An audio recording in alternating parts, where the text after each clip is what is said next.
अगर 1950 का भारत का नक्शा आज किसी को दिखाया जाए ना, तो शायद वो उसे पहचान ही ना पाए। बिल्कुल सही कह रहे हैं आप। उस नक्शे में ना तो महाराष्ट्र था, ना गुजरात और ना ही आज का उत्तराखंड। हाँ, और राज्यों के नाम भी बहुत अजीबोगरीब हुआ करते थे। मतलब हम्म, जैसे पार्ट ए, पार्ट बी या पार्ट सी राज्य। वो समय ही कुछ ऐसा था। तो अक्सर ये सवाल उठता है कि फिर आज का ये 28 राज्यों और 8 केंद्र शासित प्रदेशों वाला नक्शा आखिर बना कैसे? और यही आज की हमारी इस गहरी चर्चा का मुख्य विषय है। जी। आज हम architecting the union, evolution of Indian states and territories नाम के स्रोत और कुछ अहम ऐतिहासिक रिपोर्ट्स का विश्लेषण करेंगे। हमारा उद्देश्य यह समझना है कि आज़ादी के बाद से भारत का आंतरिक नक्शा इतनी बार कैसे बदला और इसके पीछे का संवैधानिक आधार क्या है। चलिए पहले इसको ठीक से समझते हैं। इस विषय की सबसे खास बात यही है कि ये सिर्फ इतिहास या भूगोल नहीं है।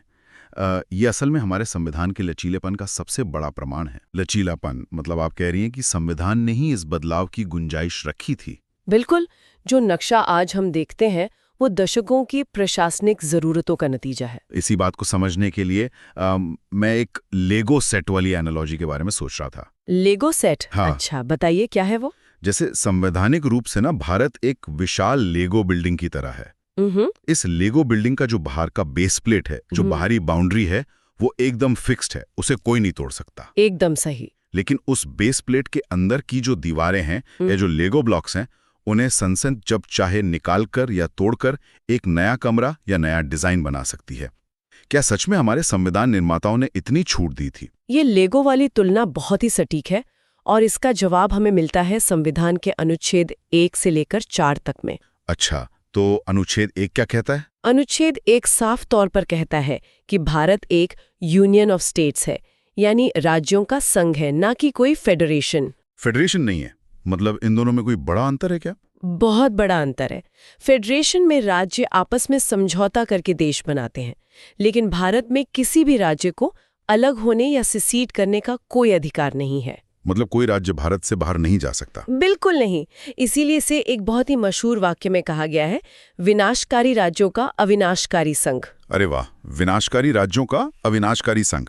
मतलब अंदर के राज्य बदल सकते हैं पर बाहरी ढांचा नहीं। हाँ, भारी बेस प्लेट पक्की है। अब अगर हम अंदर के बदलावों की बात करें तो वो अनुच्छेद 2 और 3 से तय होते हैं। तो अनुच्छेद 2 और 3 में क्या फर्क है?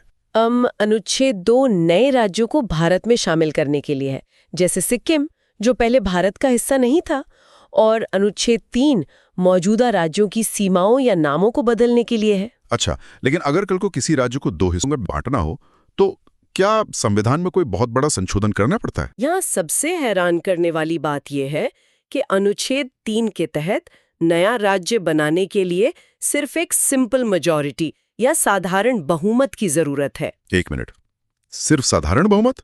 जी हाँ, कोई विशेष बहुमत नहीं चाहिए। और अनुच्छेद 4 ये साफ कर देता है कि इसे अनुच्छेद 368 के तहत संविधान संशोधन माना ही नहीं जाएगा। मतलब संसद में मौजूद आधे से ज्यादा सांसद हाथ उठा दें तो राज्य का नक्शा बदल जाएगा? बिल्कुल। ये तो बहुत ही ज्यादा शक्ति दे दी गई केंद्र को। लेकिन कागज पर नियम बनाना एक बात है और जमीन पर उसे लागू करना बिल्कुल अलग। हाँ, जमीनी हकीकत तो बहुत अलग थी उस वक्त। वही तो, आजादी के तुरंत बाद तो सब लोग भाषा के आधार पर राज्य मांग रहे थे। तो सरकार ने शुरुआत में से मना क्यों कर दिया? यहाँ पर बात सच में बहुत दिलचस्प हो जाती है। अगर हम इसको बड़े पैमाने पर देखें तो उस समय देश विभाजन के बहुत बड़े दर्द से गुजर रहा था। हाँ, 1947 का बंटवारा। बिल्कुल। और राष्ट्रीय नेतृत्व के मन में एक ही डर था कि अगर भाषा के आधार पर राज्यों को बांटा तो कहीं देश के और छोटे छोटे टुकड़े ना हो जाए। तो मतलब उस वक्त सिर्फ प्रशासनिक सुविधा ही प्राथमिकता थी? जी, इसीलिए जून 1948 में धर कमीशन और फिर दिसंबर 1948 में जेवीपी कमेटी बनाई गई। जेवीपी कमेटी मतलब जिसमें जवाहरलाल नेहरू, सरदार पटेल और पट्टाभी सीतारमैया थे। सही पहचाना आपने। और इन दोनों ही कमेटियों ने भाषा के आधार पर राज्यों के गठन को पूरी तरह नकार दिया। लेकिन आज का भारत तो पूरी तरह से भाषाई पहचान पर खड़ा है। तो फिर ये फैसला पलटा कैसे गया? इसका कारण एक बहुत ही बड़ा और भावुक आंदोलन था। मद्रास राज्य के तेलुगु भाषी इलाकों में पोटी श्रीरामुलु नाम के एक नेता ने 56 दिन की भूख हड़ताल कर दी। बाप रे, 56 दिन! हाँ, और दुख की बात है कि उनकी मृत्यु हो गई। ओ, इसका तो बहुत भारी असर पड़ा हुआ। बिल्कुल। इस घटना ने पूरे माहौल को बदल दिया। हर तरफ दंगे और हिंसा शुरू हो गई और मजबूरन 1953 में सरकार को आंध्र प्रदेश बनाना पड़ा। जो कि भाषा के आधार पर बनने वाला पहला राज्य था। एकदम सही। और इसके बनते ही बाकी देश से भी मांगे उठने लगीं। तो इसे सुलझाने के लिए क्या किया गया? इसके तुरंत बाद फजल अली कमीशन का गठन हुआ। इस कमीशन ने माना कि हाँ, भाषा एक आधार होना चाहिए, पर उन्होंने एक भाषा एक राज्य के सिद्धांत को रिजेक्ट कर दिया। मतलब ये जरूरी नहीं कि एक राज्य में सिर्फ एक ही भाषा बोली जाए। हाँ, क्योंकि देश की एकता सबसे ऊपर थी। खैर, फजल अली कमीशन की रिपोर्ट ने तो भारत के आंतरिक नक्शे को पूरी तरह बदलने की नींव रख दी। बिल्कुल रख दी। क्योंकि मैं पढ़ रहा था कि 1950s में ना राज्यों की A, B, C और D कैटेगरीज होती थीं। हाँ, वो बहुत ही जटिल व्यवस्था थी। लेकिन 1956 के स्टेट्स रीऑर्गेनाइजेशन एक्ट ने इन्हें खत्म कर दिया और देश में 14 राज्य और 6 केंद्र शासित प्रदेश बना दिए। जी, और वहां से शुरू हुआ हमारा आज तक का सफर। तो अगर हम इस टाइमलाइन को देखें, 1956 के बाद सबसे पहला बड़ा बदलाव कब आया? सबसे पहला भूचाल आया 1960 में, जब विशाल बंबई राज्य का विभाजन हुआ। अच्छा, बंबई का। हाँ, मराठी भाषाओं के लिए महाराष्ट्र बना और गुजराती भाषाओं के लिए गुजरात। ये तो भाषा के आधार पर हुआ, लेकिन मैंने सुना है 1963 में जब असम से नागालैंड अलग हुआ तो वो भाषा के लिए नहीं था। बिल्कुल सही। नागालैंड का निर्माण एक विशिष्ट जनजातीय पहचान और वहां चल रहे हिंसक आंदोलनों को शांत करने के लिए किया गया था। और फिर 1966 में पंजाब का पुनर्गठन हुआ। हाँ, वहां पंजाब से हिंदी भाषी हरियाणा को अलग किया गया और चंडीगढ़ को केंद्र शासित प्रदेश बना दिया गया। और 1971 में हिमाचल प्रदेश को, जो पहले यूटी था, उसे पूर्ण राज्य का दर्जा मिल गया। जी, लेकिन सबसे दिलचस्प मामला 1975 का है, जब सिक्किम एक पूर्ण राज्य बना। ये वही 36वां संशोधन है ना, जो अनुच्छेद 2 का उदाहरण है। एकदम सही पकड़े हैं आप। सिक्किम पहले भारत का हिस्सा नहीं था, पर फिर वो हमारा 22वां राज्य बन गया। क्या बात है। और फिर कई सालों की शांति के बाद सन 2000 में एक बड़ा बदलाव आया। हाँ, जब 3 नए राज्य बने, मध्य प्रदेश से छत्तीसगढ़, उत्तर प्रदेश से उत्तराखंड और बिहार से झारखंड। और यहाँ सबसे खास बात यह थी कि इनका आधार भाषा नहीं था, बल्कि प्रशासनिक और आर्थिक विकास था। बिल्कुल, विकास ने भाषा की जगह ले ली थी। और अगर हम ताज़ा बदलावों की बात करें तो 2014 में आंध्र प्रदेश से तेलंगाना अलग हुआ। और 2019 और 2020 के बदलाव तो हमें याद ही हैं। हाँ, जम्मू कश्मीर का 2 यूटीज में विभाजन, जम्मू कश्मीर और लद्दाख। और साथ ही दादरा और नगर हवेली तथा दमन और दीव का विलय करके उन्हें एक कर दिया गया। मतलब ये पूरा नक्शा लगातार इवॉल्व हो रहा है। सीमाओं के साथ साथ तो पहचान और नाम भी बदल रहे हैं। हाँ, नामों का बदलना भी तो इसी प्रक्रिया का हिस्सा है। शहरों के नाम बदलने की खबरें तो बहुत आती हैं, पर राज्यों के नाम बदलने का सिलसिला कब शुरू हुआ? ये तो काफी पहले से चल रहा है। 1969 में मद्रास का नाम बदलकर तमिलनाडु किया गया था। अच्छा, और 1973 में मैसूर कर्नाटक बन गया। और उसी साल लक्षद्वीप, मिनिकॉय और अमिनदीवी द्वीपों का नाम बदलकर लक्षद्वीप रखा गया। ये बहुत ही खूबसूरत नाम है। और मुझे याद है 2006 में पौंडीचेरी पुडुचेरी बना और 2011 में उड़ीसा ओडिशा बन गया। बिल्कुल, ये सब स्थानीय संस्कृति को सम्मान देने के लिए किया गया। लेकिन एक चीज मुझे अक्सर कंफ्यूज करती है। क्या? ये जो यूटी या केंद्र शासित प्रदेश होते हैं, उनका तो मतलब है कि वहां केंद्र सरकार का राज है। जी।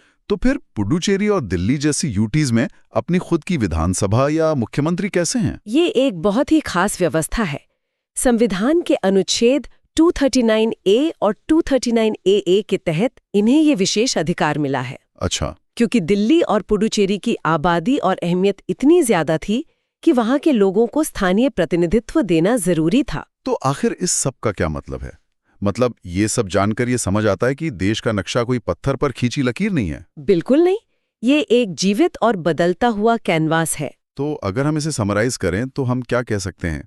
मैं इसे 2 शब्दों के अंतर से समझाती हूँ। एक है यूनियन ऑफ इंडिया और दूसरा है टेरिटरी ऑफ इंडिया। इन दोनों में क्या फर्क है? यूनियन ऑफ इंडिया में सिर्फ आज के राज्य आते हैं, लेकिन टेरिटरी ऑफ इंडिया एक बहुत बड़ा शब्द है। मतलब इसमें यूटीज भी आते हैं? हाँ, आज के राज्य, आज के यूटीज और भविष्य में हासिल किए जाने वाले नए क्षेत्र भी इसी टेरिटरी ऑफ इंडिया में शामिल होते हैं। मतलब भविष्य की भी पूरी गुंजाइश रखी गई है। बिल्कुल। और ये सब सिर्फ इतिहास की किताबों के लिए नहीं है, ये आज भी प्रासंगिक है। बिल्कुल, क्योंकि आज भी तो हम देखते हैं कि महाराष्ट्र में विदर्भ की, पश्चिम बंगाल में गोरखालैंड की और असम में बोडोलैंड की मांगें चल रही हैं। हाँ, संविधान आज भी अपना काम कर रहा है और लोगों को अपनी मांगे रखने का एक लोकतांत्रिक तरीका दे रहा है। ये सच में गजब की बात है। लेकिन यहाँ एक बहुत जरूरी सवाल खड़ा करता है। कैसा सवाल? अगर टेरिटरी ऑफ इंडिया की परिभाषा में भविष्य में हासिल किए जाने वाले नए भूभाग भी शामिल हैं, जी। तो क्या आने वाले 50 या 100 सालों में जियोपॉलिटिकल हालात बदलने पर भारत का नक्शा सिर्फ आंतरिक रूप से नहीं बल्कि बाहरी रूप से भी बदल सकता है? अरे वाह, ये तो सच में दिमाग चकरा देने वाला विचार है। क्या हमारा बाहरी नक्शा किसी नए आकार में ढल सकता है? बिल्कुल, ये एक ऐसी सोच है जो हमें हमारे भूगोल को एक बिल्कुल नए नजरिए से देखने पर मजबूर करती है। सच में, ये एक बहुत ही गहरा विचार है जिसे सोचने के लिए हम छोड़ सकते हैं। तो इसी के साथ आज के इस डीप डाइव को यहीं समाप्त करते हैं। मुझे भी इस चर्चा में बहुत मजा आया। शुक्रिया।